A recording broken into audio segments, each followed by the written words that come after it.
Mesdames, Messieurs, vous êtes les bienvenus dans ce débat Fer croisé qui s'invite au chapitre santé ce matin.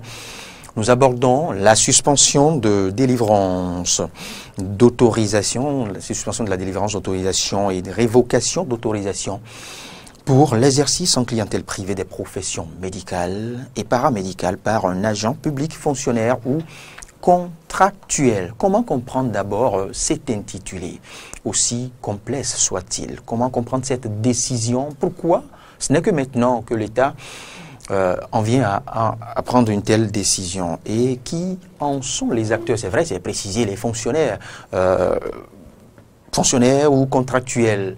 Mais quel type de fonctionnaire? On en parle avec M. Adrien Roussa, je vous l'ai dit, il est administrateur et gestionnaire des hôpitaux. Face à lui, un journaliste. Il est directeur de publication du quotidien Émergence Info, Cyriaque Dekelon. Monsieur Adrien Roussa, bonjour. Oui, bonjour, monsieur, d'abord. Et merci de votre disponibilité. C'est moi, oui, c'est moi. Oui.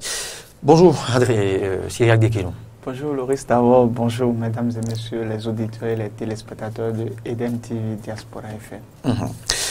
Merci à l'entame à M. Roussa, parce que c'est bien après ce point de presse hier qu'on vous a sollicité. Vous avez dû modifier sensiblement votre emploi du temps et c'est important de le notifier. Alors, c'est désormais, ce n'est plus un secret, vous l'avez suivi, le Conseil en a fait cas. L'ultimatum est donné pardon, aux fonctionnaires et contractuels du secteur de la santé jusqu'au 30 août. Ils ont jusqu'au 30 août de faire le choix entre continuer à officier soit dans le public ou le privé. Alors, comment comprendre une telle décision? Oui. Et quel contexte y a conduit?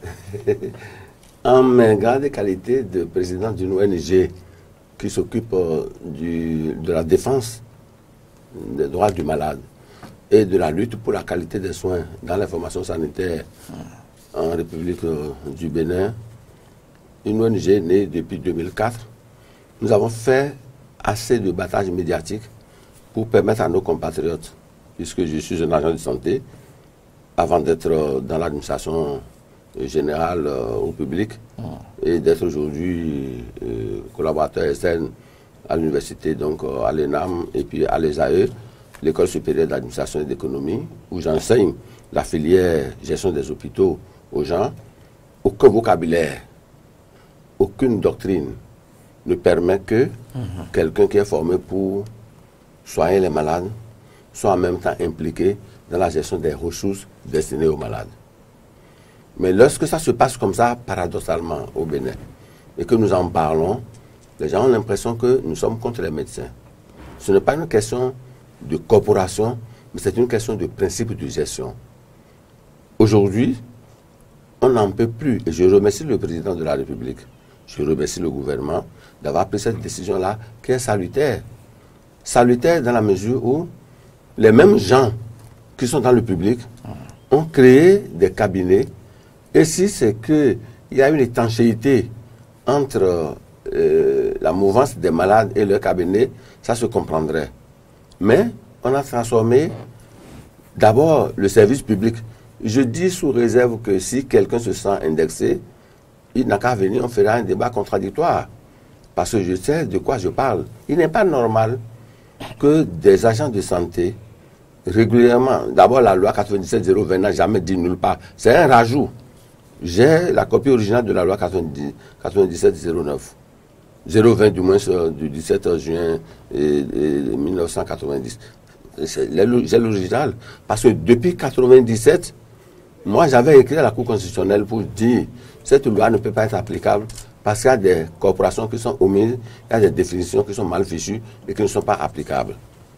Bon, maintenant, la dernière lecture qu'on a eu à faire de cette loi à grand propos, les gens ont rajouté que on peut être directeur de cabinet ou chef de clinique quelque part et continuer toujours de parler à la fonction publique et tout en étant fonctionnaire public. C'est une tricherie de la loi. Si quelqu'un peut apporter la preuve contraire, moi je lui oppose la loi originale et par rapport à ce qui a été étudié à grand propos. Cette corporation de gens qui se retrouvent pour faire ce qu'ils sont en train de faire, la décision de l'État a des avantages pour les malades. Le premier avantage, c'est le retour à la qualité des soins. Ça oblige ceux qui veulent exercer effectivement dans le public à rester dans le public. Et non pas se balader et détourner même les malades du public vers leur clinique. À être présent permanemment. Deuxième avantage, ça va augmenter donc le nombre de malades qu'on reçoit. Lorsque l'on va venir au CNHU, par exemple, ou dans un hôpital, quelque part, où on dit, je reçois 5 malades, tout le reste là, renvoyez-les pour dans 3 mois, vous venez demander un rendez-vous de soins.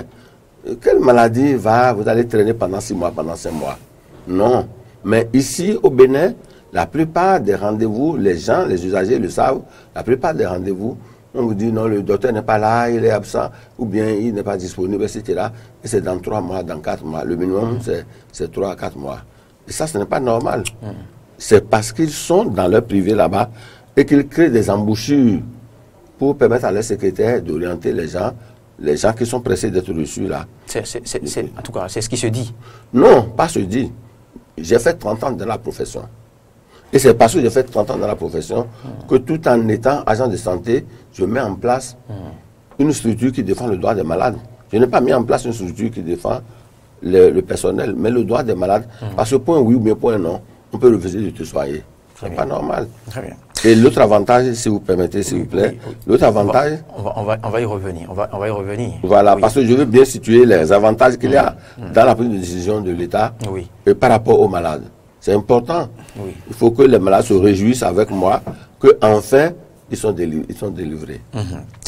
Voilà, Monsieur Adrien Moussa vient de préciser l'opportunité. Et il a même qualifié cette décision de salutaire. Et il a étayé son argumentaire. Cyril Dekenou, comment Émergence Info apprécie cette décision du Conseil des ministres? Non, d'abord, je vous remercie. Il faut d'abord restructurer le contexte dans lequel cette décision du gouvernement elle a été prise. Puisque cette décision du gouvernement vient maintenant remettre en cause, ou bien c'est que balayer le décret 97-020 du 17 juin 1997. La loi du 17 juin 1997. Oui, du 17 juin 1997. Qui fixe quand même les conditions. Qui fixe quand même les conditions d'exercice en clientèle privée. Et au fait, ce décret voulait... Encore que là, il faille préciser les conditions. Non, attendez, l'esprit de ce décret-là, c'était quand même de permettre à ce que des personnes, à ce que des professionnels du secteur de la santé puissent reculer de très loin les limites du non-accès aux soins de santé. C'est comme la loi qui autorise en République du Bénin, c'est comme la loi qui autorise en République du Bénin la création des établissements privés par de simples citoyens. Si aujourd'hui on se retrouve dans ce contexte où le gouvernement a eu quand même, disons, cette belle initiative de remettre en cause cette loi qui existait, c'est parce qu'on a compris que, au-delà de la volonté de pouvoir quand même créer des centres de santé, de pouvoir quand même créer des cabinets de soins, qu'il y a certaines pratiques qui ne favorisent pas le bon traitement des malades. Et au nombre de ces pratiques, nous pouvons citer les situations de grève perlée qu'on observait, puisque aujourd'hui quand même, le droit de grève a été retiré aux agents du secteur de la santé. C'est-à-dire quoi? La volonté, c'était ceci. À des endroits où il n'y avait pas de possibilité pour les populations d'avoir accès à des soins, que quelqu'un quand même qui est un professionnel du secteur puisse quand même créer un cabinet de soins. Et cela ne voudrait pas dire que l'intéressé devrait abandonner son poste. Cela ne voudrait pas dire que l'intéressé devrait abandonner son poste. Je crois que c'est l'esprit dans lequel cette loi-là avait été prise. Mais si aujourd'hui, nous observons que les mêmes acteurs qui sont des médecins dans les centres de santé publics laissent leur poste pour plus aller rester dans leur propre cabinet de soins, et il y a une pratique telle que le doyen vient de le dire tout à l'heure, la pratique c'est ceci, c'est-à-dire quoi? Ceux qui sont pressés pour pouvoir bénéficier d'un certain nombre de soins, on les oriente d'une autre façon vers le cabinet privé du médecin qui, en principe, devrait exercer dans le centre de santé public. L'autre aspect de la chose qui favorisait quand même, disons, et tout ce qu'on a pu observer comme pagaille dans le secteur par le passé, c'est la situation des grèves. Pourquoi? Ces mêmes acteurs sont les premiers incitateurs au mouvement de grève. Pourquoi? Parce que lorsqu'il y a grève, ils sont plus amenés à pouvoir quand même, disons, rester dans leur cabinet privé parce qu'ils savent qu'ils ont maintenant la possibilité de maximiser plus de profit. Donc, c'est le caractère social. C'est trop facile à dire. Non, écoutez. C'est à croire que le mouvement de débrayage, leurs revendications ne visent que cette liberté pour pouvoir servir leur client. Non, écoutez, vous savez, ce que je suis en train de dire, si vous pouvez comprendre ça, c'est ceci. La volonté affichée par les acteurs du secteur sanitaire faudrait pas non plus de pouvoir faire une certaine revendication, cette volonté va jusqu'à ce qu'à des moments donnés, pour se faire entendre quand même qu'ils vont en grève. Et cette grève-là profite maintenant à ceux qui ont la possibilité, à ceux qui ont des cabinets, de pouvoir aller quand même, disons, travailler dans leur cabinet. Vous voyez, l'autre aspect de la chose que je voudrais surtout souligner et qu'il ne faut pas perdre de vue, c'est ceci. C'est le fait que on a pu observer au fil des jours que le côté social qui devrait quand même, disons, caractériser l'œuvre des médecins, au fil des jours, qu'on laisse de côté cet aspect de la chose, au point où c'est plutôt les intérêts pécuniaires, et que ce qui devrait être le sacerdoce, c'est-à-dire quoi? Vous avez prêté serment pour pouvoir être à votre poste. Vous n'avez pas prêté serment. Promouvoir une clinique, ce n'est pas une œuvre caritative. Je crois que le premier objectif et le premier sens de la loi de 1997, c'était quand même, disons, de pouvoir sauver des vies. C'était quand même de pouvoir permettre un accès aux soins de santé dans des zones où l'État n'est pas encore en mesure de pouvoir implanter des centres de santé, de pouvoir implanter des hôpitaux. Je crois que c'est d'abord le premier objectif. Donc, dire que promouvoir des centres de santé, un cabinet privé n'est pas une œuvre caritative, je ne suis pas d'accord avec vous, puisque le premier objectif devait être un objectif social. Le soin de santé, l'accès aux soins de santé, au-delà de tout, est quand même, disons, une œuvre sociale auquel tout agent de santé devrait s'adonner. Vous permettez. Oui. Je crois qu'il faut que mon frère Deguenon comprenne de quoi nous parlons. De mon point de vue, il s'agit de gens qui font la navette entre le cabinet et le service public. Et il n'est pas normal, je dis, en mes connaissances au jour d'aujourd'hui, qu'il n'est pas normal que vous serviez à la fois dans votre cabinet privé, en même temps que vous êtes fonctionnaire. Vous ne pouvez pas concurrencer l'État. L'État que vous utilisez, que vous payez le salaire, vous le concurrencez. C'est de ça qu'il s'agit plutôt, de mon point de vue. Et c'est ça qui est fondamental parce que la création fantaisiste, abusive de cabinets et de cliniques, les gens n'ayant pas toujours de clients, viennent piocher les clients du public vers leur privé.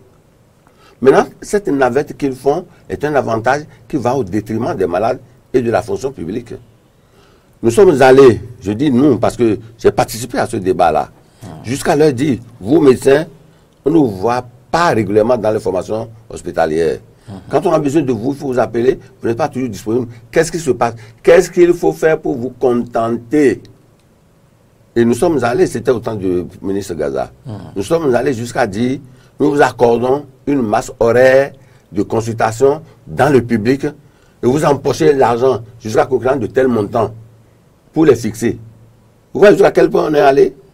Mais ça n'a pas suffi pour qu'ils comprennent qu'on a besoin d'eux dans le public, même si quelque part ils font des choses dans le privé.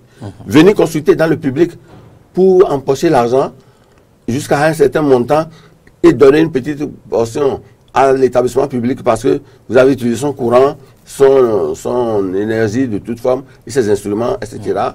Mais les gens ne veulent pas céder. Ils préfèrent venir détourner directement les malades par l'intermédiaire de leur secrétaire. Très bien. Et là, l'État ne peut que taper dans la fourmilière. Et moi, je dis, l'État a bien fait de prendre cette décision. Pourquoi? Parce que les malades, on ne peut pas. Si quelqu'un peut me démontrer qu'un malade qui est venu dans un hôpital, on peut donner rendez-vous dans 3 mois de venir. Qu'est-ce que le médecin est en train de faire en tant que médecin clinicien dans un service hospitalier pour ne pas avoir le temps de recevoir un malade? Et c'est dans 3 mois qu'on va lui dire de venir. Et dans 3 mois là, quand le malade vient, je ne suis pas sûr. Oui. Je ne vous arrête pas, je ne vous arrête pas. Vous savez, pourquoi maintenant? Pourquoi ce n'est que maintenant que l'État en vient à prendre une telle décision? Et vous savez, mieux que quiconque, que ces cadres, ces compétences qui sont visées n'ont pas le don d'ubiquité. Comment vont-ils se comporter à l'avenir? Vont-ils maintenant... Peut-être que je connais tellement la chose que je me précipite d'expliquer et celui qui n'est pas dedans n'arrive pas à suivre. Pourquoi c'est maintenant? Toutes les structures, depuis 90 qui ont passé, ont cru que le ministère de la Santé, c'est le ministère des médecins. Moi, je ne suis pas complexé d'être commandé par qui que ce soit. Et je n'ai pas d'état d'âme par rapport à ça. Mais tous les ministères qui ont passé depuis 90 ont cru que, tous les gouvernements, je veux dire, ont cru que le ministère de la Santé, c'est le ministère des médecins. C'est de cette manière que, du haut jusqu'au niveau des communes, ce sont les médecins qui administrent, qui gèrent à leur manière. Mais il y a une différence entre gérer les soins et gérer les ressources du secteur santé. Mais lorsque la largesse leur est donnée d'évoluer dans le marigot comme un poisson dans l'eau, ils peuvent s'amuser avec tout, y compris avec la vie des gens. Et ce qui fait l'efficacité de la décision de l'État, c'est de dire, si vous avez fait un équipement sophistiqué dans votre clinique au point où vous pensez que ce que votre clinique vous donne comme rentabilité peut vous permettre de vous passer de l'État, il faut gommer votre nom de la liste des membres de l'État, des agents permanents de l'État et assurez-vous dans votre clinique. Parce que s'il est dans sa clinique, il n'aura pas toujours la facilité de venir savoir combien de malades sont là-bas et comment il va donner les consignes à sa secrétaire de lui orienter les malades dans sa clinique. Ce choix sera si facile à faire selon vous? Ça va être facile dans la mesure... Non, s'il vous plaît. Il y a des médecins qui n'ont pas été embauchés par l'État et qui vivent dans le secteur privé. Les gens du secteur public vont concurrencer avec les autres qui n'ont pas le choix d'aller dans le public. Donc, en le faisant, c'est une tricherie. Sur le plan de la gestion, ce n'est pas normal. Les autres gouvernements n'ont pas réagi parce que c'est tout le temps de la complaisance. C'est depuis 2004 que nous avons commencé par attirer l'attention des gens sur cette manière de gérer le système sanitaire béninois tel que ça s'est géré jusqu'à présent. Ça n'a jamais été nulle part ailleurs, dans aucun pays en Afrique au-dessus du Sahara. Mais il y a un hic. Il y a un hic. Cette manière de solliciter des cadres du service public permettait quand même de bénéficier de leurs compétences, permettait de générer une harmonie, une symbiose. Et maintenant que l'État, quand cette décision sera appliquée, Monsieur Davor, il faut laisser l'effort de comprendre. Si vous ne comprenez pas la substance, nous risquons de ne pas permettre aux téléspectateurs et aux auditeurs de nous suivre bien. Je dis, je suis dans le public. Oui. Les malades qui viennent dans le public, je les détourne vers ma clinique privée. De façon flagrante. Tout le monde le sait. Et c'est ça qui fait leur indisponibilité dans le public où ils sont payés. Ils ne sont pas souvent là. C'est entre autres un cas. Non, pas entre autres. C'est un cas. J'ai fait 30 ans de carrière à la santé. On ne m'a pas raconté, j'ai vécu. Des malades qu'on détourne. Je connais, il y a un monsieur dont je tais le nom. Il est actuellement sous-préfet, mais quelque part là. Sa femme est venue aux soins quelque part. Et parce qu'on veut le détourner, on l'a détourné. La femme est allergique aux anesthésiques. Il y a un médecin réanimateur qui est présent dans le nouveau service où on l'a détourné. On n'a pas consulté l'avis du médecin. On lui a fait les anti-anesthésiques. La dame a réagi, elle est morte. Donc les gens font des choses ignobles qui donnent la mort. D'abord, je dis 100% de la décision de l'État. C'est convenable par rapport aux objectifs de l'ONG Gavi et à la préoccupation de l'ONG Gavi. Parce que si vous voulez être chien, soyez chien. Si vous voulez être chat, soyez chat. Mais il ne faut pas mélanger de manière à au détriment des malades Oui. et du service public dans lequel vous êtes. Oui. Ce n'est pas honnête. Oui, l'opportunité de la décision ne pose aucun problème à notre niveau. Oui. Nous sommes tous unanimes sur ce point. C'est une décision Non, qui mais vient vous bien à l'avez- propos. vous Qui l'avez- vient bien à propos, oui. Mais Vous l'avez- cette décision seule suffit-elle à corriger Non. ce cas? Je C'est je- là, c'est je- ce que je tiens- oui. Je tiens quand même, disons, à souligner un fait parce que c'est vrai que le docteur donnait des explications qui quand même, pour ma part, sont claires. Et personne ne remet en cause les explications Justement. que vous êtes en train de donner ici sur le plateau. On n'a pas l'air de Loin de comprendre. là, loin de là. Maintenant, autre chose qu'il faudrait souligner, c'est que moi, j'aimerais beaucoup plus saluer la méthode. Vous allez voir, au cours du Conseil des ministres de la semaine passée, Oui. le gouvernement avait pris une décision. Et la décision, c'est l'interdiction des publicités en ce qui concerne quand même, c'est que les produits et autres, là, tout ça. Sinon, Aujourd'hui, maintenant, aujourd'hui, quand même, disons, la décision, la nouvelle décision qui a été prise, c'est celle de pouvoir interdire, c'est celle de pouvoir interdire les exercices en clientèle privée. non, on n'a pas interdit. Que les gens, non, Suspension de délivrance d'autorisation. Monsieur Davor, attendez, mon cher frère, attendez, ne disons pas le contraire des choses. attendez, laissez-moi aller au bout. Si vous voulez aller à Non, gauche, restez à s'il gauche. vous plaît, s'il vous plaît, s'il Oui. vous plaît, laissez-moi aller au bout. Vous avez eu votre temps de parole. Si éventuellement vous pensez qu'il y a des choses que vous aurez encore à dire après, vous aurez quand même, disons, le temps de clarifier. Alors, Ce que je suis en train de dire, On a c'est-à-dire, fait croiser. ce que je suis en train de dire, c'est ceci. Vous voyez, c'est vrai, vous venez quand même... Allons-y à l'explication. C'est Allons-y vrai, c'est qu'aujourd'hui, vous avez la possibilité de faire un choix. Soit vous exercez dans le public, soit vous exercez dans le privé. Maintenant, il vous est interdit d'exercer aux deux endroits à la fois, c'est-à-dire quoi, de façon simultanée, comme on a pu observer jusqu'à présent. C'est une décision forte qu'il faut saluer.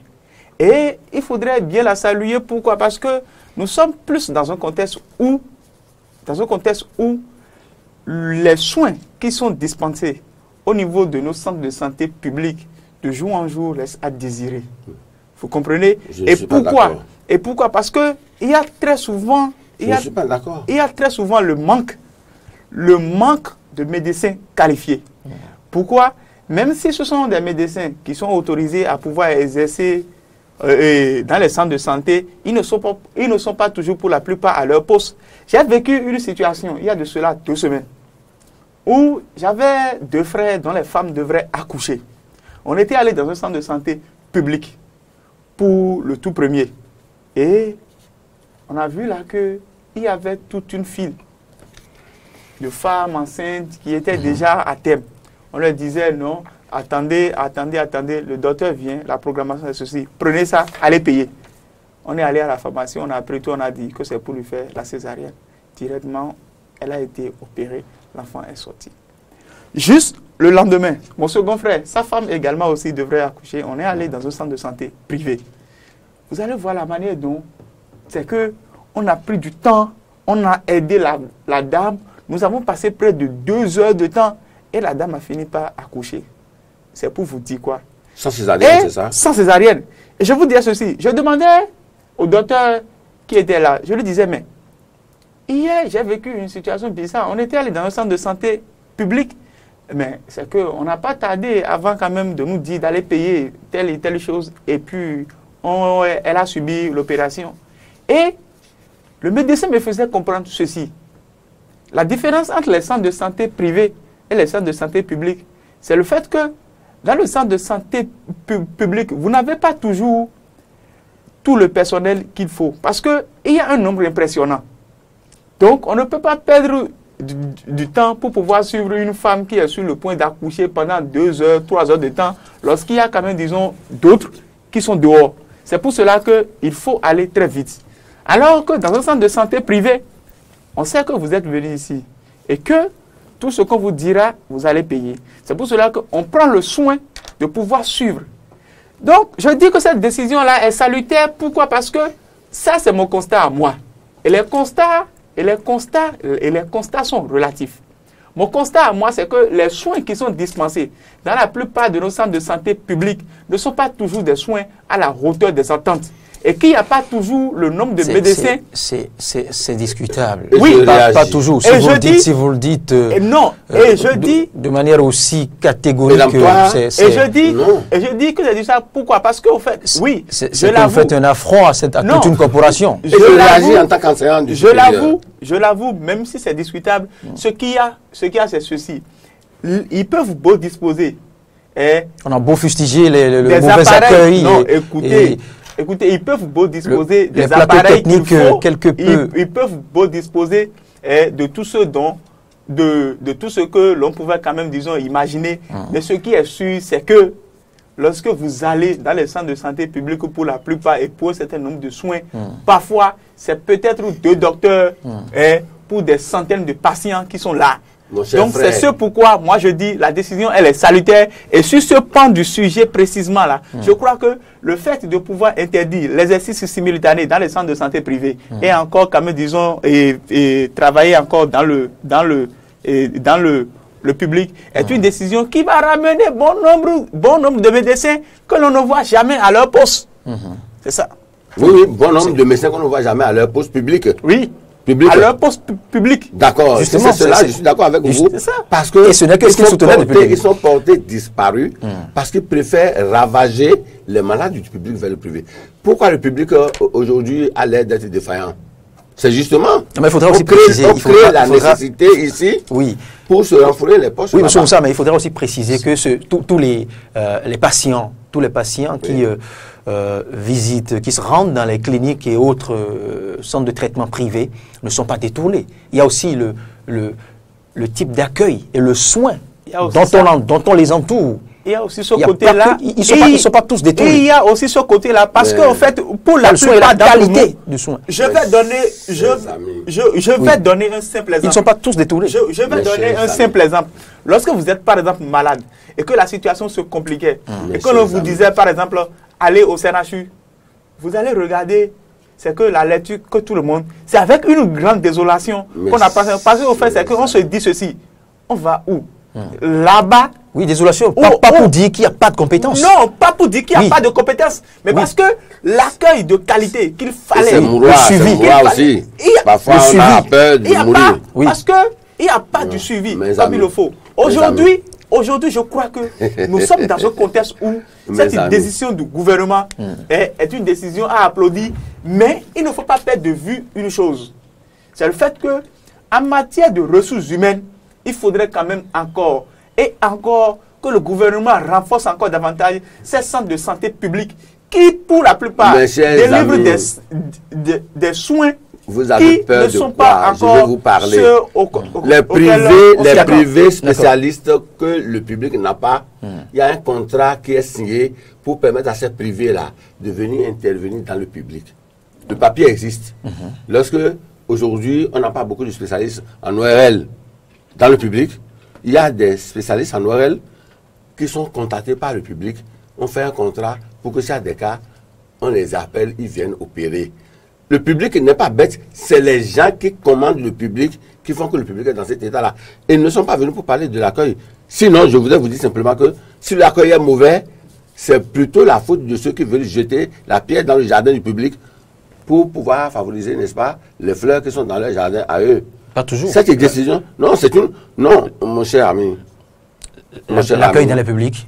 Ce que je dis, si l'accueil est mauvais dans le public, ne regardons pas le résultat, mais regardons les causes. Ceux qui dirigent les hôpitaux aujourd'hui, pour la plupart du temps, et qui se sont imposés pour les diriger, ce sont les médecins. Ce sont les médecins qui sont à la tête du ministère de la Santé. Ce sont les médecins qui sont à la tête des directions techniques et consorts du ministère de la Santé. Et ils n'ont pas appris l'art de sanctionner, l'art de gérer les hommes ou de gérer les ressources. Et lorsqu'on met quelqu'un à la place d'un autre, ne vous attendez pas à un bon résultat. Si le médecin n'a pas la carrure pour sanctionner une faute, la faute va se multiplier. C'est parce qu'ils ne sont pas des administrateurs. L'École nationale d'administration et de magistrature et les autres universités privées qui forment les gens en administration et gestion des hôpitaux, ces personnes-là sont utilisées comme les cinquièmes roues de la voiture. On ne leur confie pas généralement les premiers rôles. Et lorsque le médecin dit on ne punira pas, tu ne vas pas devancer pour dire que tu as puni. Mais l'impunité fait le lit de la pagaille et de l'abandon, de l'indiscipline. Donc si l'accueil est mauvais, pourquoi si le privé se passe comme ça, si le privé n'accueille pas bien, il perd la clientèle.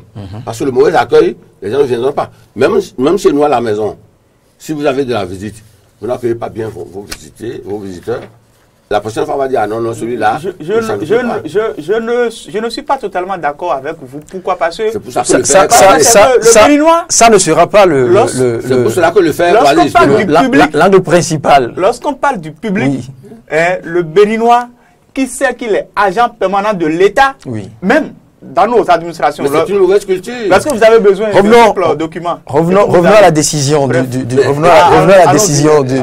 je le précise, revenons à la décision de suspension de la délivrance d'autorisation et de révocation d'autorisation pour l'exercice en clientèle privée des professionnels médicaux et des professions médicales et paramédicales. Alors, vous le savez, on en a parlé il y a quelques semaines encore. On vient de l'heure. Andgriffe a arraché le droit de grève. Quelques semaines après, une telle décision aussi sensible, salutaire, soit-elle. Mais n'est-ce pas un coup de plus au moral de... Non, la suppression du droit de grève, c'est un débat à part. Je ne suis pas d'accord avec le gouvernement. Dans aucun pays, on ne suspend le droit de grève à quelqu'un. Les rares cas des premières grèves sur le continent, datent de près de 3000 ans, c'est des esclaves qui devraient construire Khéops en Égypte. Je vous ai lu bien à propos. Revenons à ça veut dire quoi? Ça veut dire que ça là, c'est une erreur. On ne peut pas suspendre. On va y revenir. Maintenant, ce qui nous a ramené ici aujourd'hui, la décision là est salutaire pour les malades. Cela ne fait l'ombre d'aucun doute. Maintenant, je dis... Salutaire totalement pour les malades, dans la mesure où, si vous voulez être dans le privé, restez dans le privé. Si vous êtes dans le public, restez dans le public. Je reprécise ma question. Monsieur Moussa, je reprécise ma question. Quand je la pose ainsi, vous savez, le secteur de la santé n'est pas le seul secteur qui sollicite, où il y a cette pratique. Cette harmonie entre le privé, entre ceux du privé et du public. Vous l'avez suivi depuis des années dans le secteur de l'éducation. Il y a les vacataires, il y a même les fonctionnaires qui sont sollicités à leur heure creuse dans les établissements privés. Je vous ai dit que l'État a entrepris de faire des contrats avec les personnes dont les diplômes ne sont pas en nombre suffisant pour couvrir le besoin dans le public. Et ces personnes viennent. Si je veux citer des noms, je vais les citer, mais je ne vais pas les citer. On ne va pas faire la publicité pour ces personnes-là. Et ces personnes-là sont en contrat régulier avec l'administration publique du ministère de la Santé. Ils vont faire régulièrement les interventions pour le compte de l'État. Ils ont leur PDM, ils s'en vont. Donc l'État a tout fait pour combler ce vide-là. Maintenant, nous disons ceci. Pour ce que nous connaissons de la gestion du système sanitaire, au Bénin ici, il faut que le privé reste privé. S'il veut avoir des ouvertures pour venir travailler dans le public parce que sa compétence... Pourquoi cet ostracisme seulement à l'endroit de ce secteur? Ce que l'État et les malades perdent, c'est plus que ce qu'on perdrait si on demandait aux gens restez à gauche si vous voulez être à gauche. Je voudrais quand même revenir sur votre question. Vous avez dit qu'un peu plus tôt, il y a de cela quelques semaines qu'on a retiré le droit de grève. Droit de grève, on n'en parle pas. Il a fermé la page. Et que quand même, disons, aujourd'hui, qu'il y a ça. Vous voyez, il faut que nous puissions comprendre ceci. C'est vrai, le gouvernement a pris cette décision qui, moi, de mon point de vue, est une décision salutaire. Vous l'avez dit. Il faut quand même souligner cela. Mais moi, j'attends le gouvernement à un niveau. Très bien.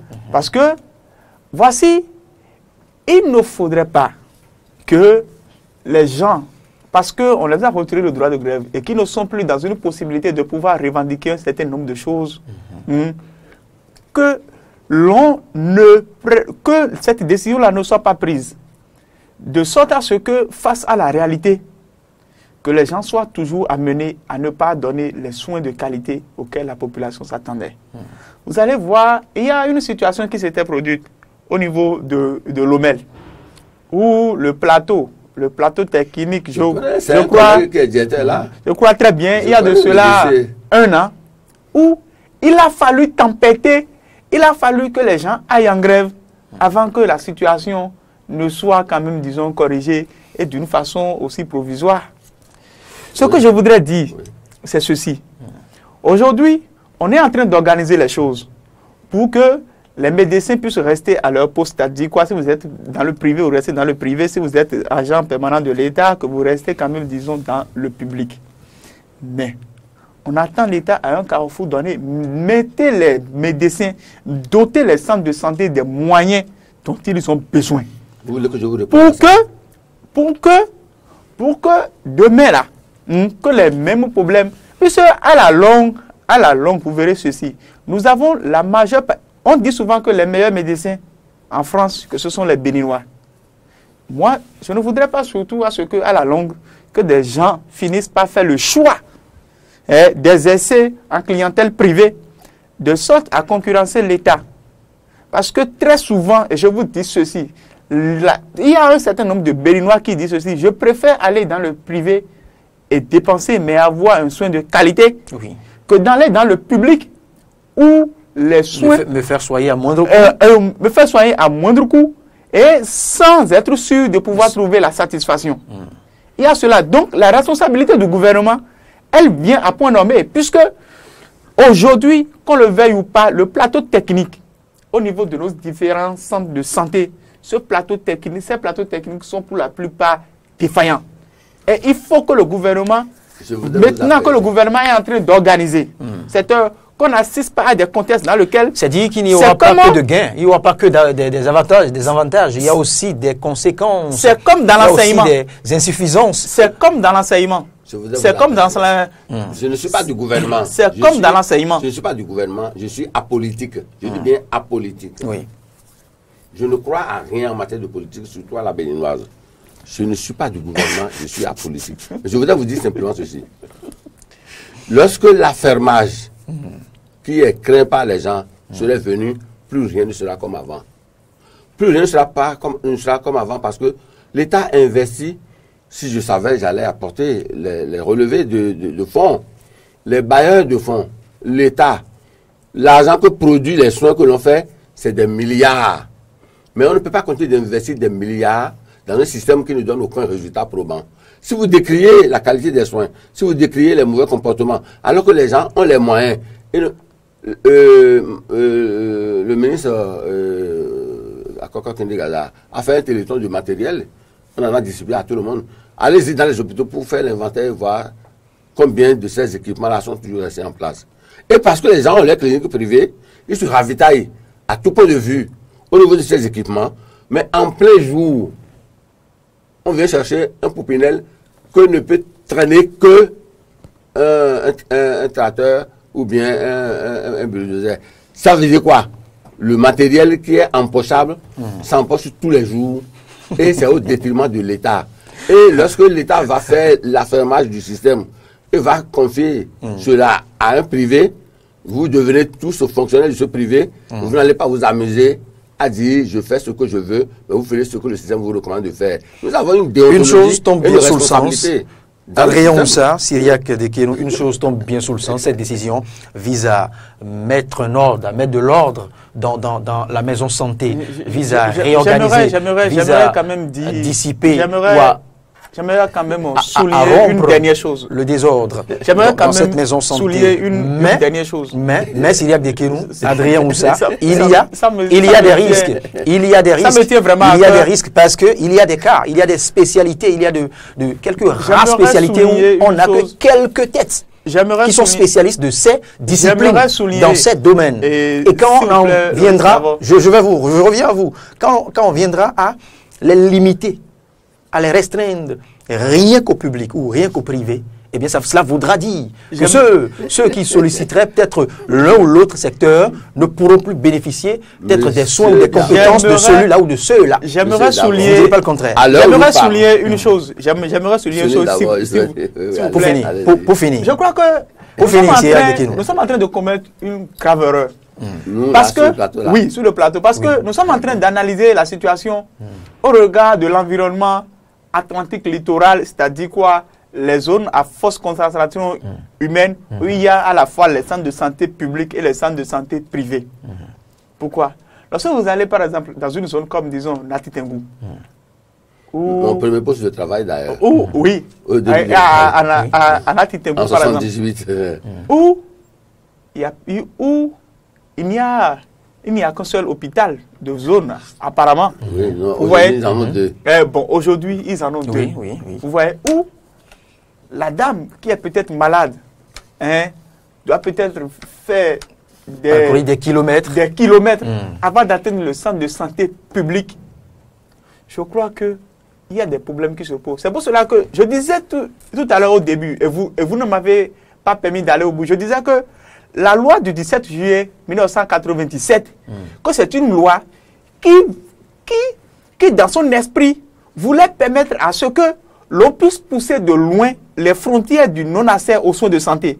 Pourquoi? Parce que en permettant à ceux qui exercent dans le public de pouvoir également aussi créer des cabinets, c'est pour pouvoir permettre à ce que, aux endroits où l'État pourrait peut-être prendre 10 ans ou bien 20 ans avant de pouvoir créer un hôpital qui serait dit du nom, qui est quand même, disons, des privés, qui soient en mesure de pouvoir créer ces petits cabinets, ces petits centres de santé dans lesquels les gens pourraient aller pour se faire soigner. C'est pour cela que je dis ceci. La décision, certes, elle est salutaire.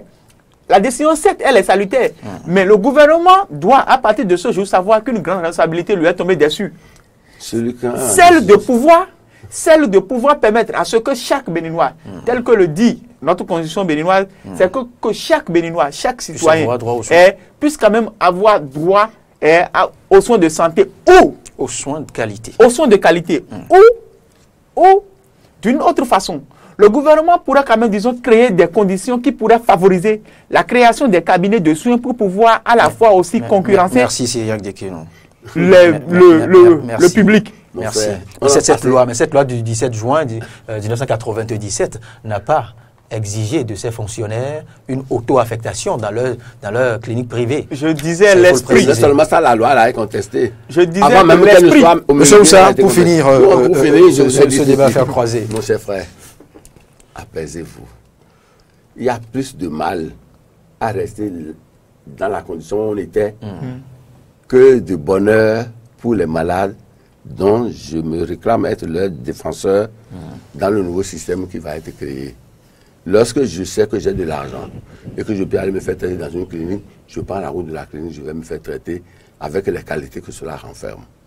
Lorsque je sais que je n'ai pas assez de moyens et que je peux aller dans le public, je m'arrange pour aller dans le public. Mais je vous ai dit, vous n'avez pas compris, vous n'avez pas voulu comprendre, il n'y a pas beaucoup de spécialistes en ORL. Et je connais plusieurs docteurs en ORL qui sont dans le privé depuis l'ouverture de leur clinique. Et le CNHU, par exemple, est en contrat de travail avec ces spécialistes qui vont régulièrement faire des prestations là-bas. Et que le public n'est pas resté fermé aux compétences extérieures. Mais lorsque vous êtes à la fois dehors et dedans, et que vous videz mes substances vers votre dehors, il y a des raisons de dire alto massacre. Et ce gouvernement a eu le mérite de dire alto massacre parce qu'il faut savoir qui est qui et qui n'est pas qui. En ce moment-là, on va mettre la Vous avez bien fait de le dire. Ce gouvernement a eu le mérite de dire halte à ce désordre. Certes, ça, mais reste maintenant l'applicabilité. Non, reste la gestion qu'on fera de cette décision. De cette décision, surtout. Et je suis d'accord avec vous, dans la mesure où, si on fait mal le virage, c'est qu'on est tous morts. Ah oui. Et il faudra aussi ne pas oublier le capital de frustration que cela va générer. Non, il faudra aussi tenir. Il faudra. C'est très important. On n'a pas forcément. Ce sont des cadres, ce sont des hommes après tout. Et ce sont des hommes qui manipulent la vie. Ce qui n'est pas négociable dans une boutique, comme les articles. C'est très important. Merci. Cyriaque Dekelou, c'est ça, vous venez de consommer. Mon mot de fait. Je crois que cette décision, on a consommé complètement. Vraiment salutaire. Oui. Et les gens ont jusqu'au 30 août pour pouvoir prendre Se déterminer. Se déterminer. Et la responsabilité aussi revient au gouvernement de mieux équiper nos centres de santé publics. Merci Cyriaque Dekénon, puisque vous êtes forcé à avoir un mot de fin. Oui, non, vous avez des raisons d'avoir des inquiétudes, mais moi qui suis dans le marigot, je n'en ai pas du tout, parce que c'est là où il y a le mal. Et c'est là où il y a le mal qu'on a tapé là. Et en tapant là, on verra que pour la gestion de l'après ça, je ne maîtrise pas, parce que je ne suis pas dans le centre des décisions. Mais il faut avouer, cette idée, je l'avais émise dans une émission qu'on appelle Caravane du matin. Ça fait quelque chose de 10 ans déjà. Le directeur de cette radio a reçu des coups de fil pour dire qui est celui-là qui vient et qui parle comme ça. Demander que je le fasse plus d'intervention. L'autre a dit, si vous voulez, venez le remplacer pour travailler. C'est des gens qui sont fiers de faire ce qu'ils sont en train de faire, ce qui n'est pas normal. L'ultimatum, je rappelle, court jusqu'au 30 août 2018. Et cela prend effet, cette décision prendra effet à compter du 1er septembre 2018. Donc, eh bien, les agents officiants dans les deux secteurs devront faire le choix, soit de continuer à officier dans le privé que dans le public. Merci, Monsieur Adrien Oncer. Je rappelle que vous êtes administrateur et gestionnaire des hôpitaux. Face à vous, Cyriaque Dekénon, le directeur de publication de Émergence Info. C'était le débat fait croiser.